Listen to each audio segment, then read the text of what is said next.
Salut toi et bienvenue sur l'Express Junior, la chaîne qui t'ouvre les portes du monde avec fun, facilité et une bonne dose de surprise. À Maurice, il existe un tribunal très spécial, la Cour suprême. Mais sais-tu ce qu'elle fait exactement? La Cour suprême, c'est la plus haute instance de justice du pays. Quand une affaire est trop importante, c'est elle qui a le dernier mot. Qui y travaille? On y trouve des juges, appelés juges de la Cour suprême, qui sont très expérimentés. Leur chef s'appelle le Chief Justice. Et attention, ce ne sont pas les mêmes que les magistrats, qui s'occupent plutôt des affaires dans les petites cours, comme le tribunal de district.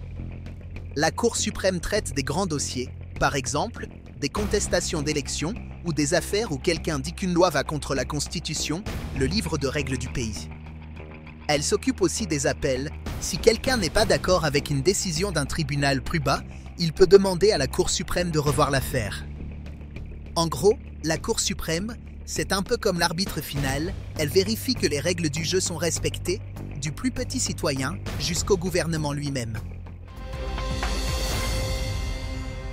À Maurice, il existe une communauté dont on parle beaucoup, les Chagossiens. Mais qui sont-ils vraiment? Les Chagos sont un groupe d'îles dans l'océan Indien. Dans les années 1960 et 70, les habitants des Chagos ont été forcés de quitter leur maison car une base militaire a été installée sur l'île principale, Diego Garcia. Beaucoup d'entre eux ont été déplacés à Maurice et aux Seychelles.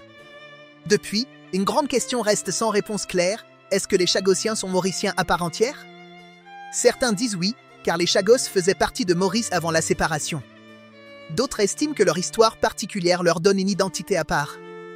Aujourd'hui, les débats continuent, même au Parlement britannique et devant les Nations Unies. Les Chagossiens, eux, se battent surtout pour que leurs droits soient respectés et pour pouvoir un jour retourner vivre sur leurs îles. Les Chagos ne sont donc pas seulement une page d'histoire, mais un combat encore bien vivant pour la justice et la mémoire. Tu connais sûrement le personnage le plus célèbre de Star Wars, Dark Vador. Eh bien, son arme légendaire, le sabre laser rouge, vient de battre un record incroyable. Lors d'une vente aux enchères à Los Angeles, ce sabre utilisé dans les films originaux a été vendu pour 3,6 millions de dollars. C'est la somme la plus haute jamais atteinte pour un objet de la saga Star Wars.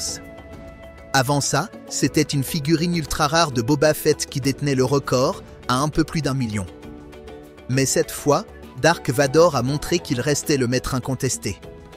Ce sabre n'est pas qu'un objet de cinéma, il représente une partie de l'histoire du 7e art et la passion des fans du monde entier. Preuve que la force vaut aussi très cher. Et voilà, c'est la fin de cette Minute Junior. Avant de se quitter, laisse-moi te lancer une petite sirendane, mot pas boire, mot pas manger, mais mot capable grandi. Timo été. Tu peux mettre ta réponse en commentaire et on verra qui sera le plus malin. Et surtout, n'oublie pas de lâcher un like et de t'abonner pour ne pas rater la prochaine vidéo. À très bientôt.